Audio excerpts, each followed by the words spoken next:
Welcome back. You're watching Interface here on SABC3. So what is going to be the next step? Let's take this debate forward. I'd like some concrete deadlines from you, Mr. Mathabate. When and how soon?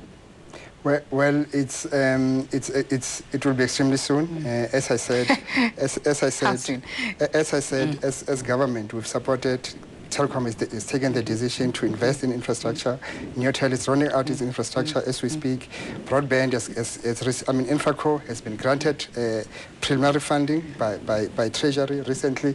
So already things are happening in the country. I think the concern is that there are often promises, and when it comes to actual practically things coming into fruition, very little seems to happen. I'll cite an example for you. On Fridays, after a debate, the education minister was, for example, talking about rural schools having access to the internet. And one of the things that she said at the time, Telkom had promised that they would have a preferential rate. They would reduce the rate. She says, in practice, that has still not happened. I think that's the situation we find ourselves in the country, that the promises and the announcements are made, but in reality, nothing actually changes. Well, maybe that's one example of areas that we need to go back and address. But part of the challenge insofar, and that is why it is so very important that when you compare South Africa, you take the dynamics of this country into account. If you take South Africa and compare it to South Korea, which is a small country, it's easier to wire the entire country, and you compare that to the topography of South Africa, which has got massive rural settlements, and therefore it becomes extremely difficult to begin to when you compare them, you need to bring these things all together.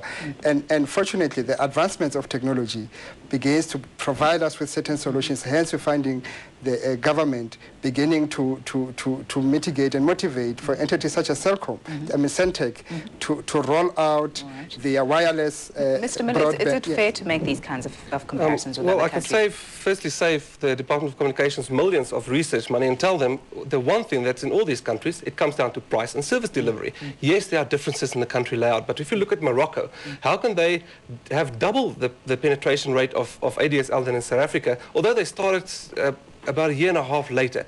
It comes down to better services and better price. The infrastructure is there. We have over 5 million fixed lines, although it can be far better. But this is what it comes down to. And ICASA has the ability to regulate it. The Department of Communications has the ability to make laws regarding it. So there is definitely a lack of political will. They are sitting in a position where they are the majority. It's just spelled out the kind of initiatives. There are many initiatives, but it's lots of talk. They are majority shareholder. The longer in Telkom, the longer these things drag on, the more money they make. So what incentive do they have? Maybe they must show the public that they're serious and get rid of Telkom shares, and then introduce real competition. It always comes back to that complex nature of the shareholding of Telkom, of course, that government has that 38% stake. Is government really interested in seeing those high profits that Telkom makes? Well, for one, Telkom is an entity. It needs to make profits. It's got shareholders, private shareholders. It's got shareholders in South Africa and abroad. As government, that's why I made the statement that we would support them in rolling out the infrastructure that is crucial in the country. So profit to us is not the major thing. And it is also important that as we see, again, we tend to choose what we want. As we benchmark, you're finding that most of the countries that we benchmarked with still have got a strong policy and involvement in telecoms throughout the world. Most of those countries, in fact, most of them, you're finding owning better, particularly those that we are comparable to. I'm not sure if we'll have time to touch on the comparable countries, because we are unfortunately running out of time. Final word from you, Mr. Mashile. Well, I can assure you that we'll dig down into the trenches and roll up our sleeves and try to do as much as we can in order to appease. Can you give us deadlines as well? Well, the deadlines are that we are involved with interconnection.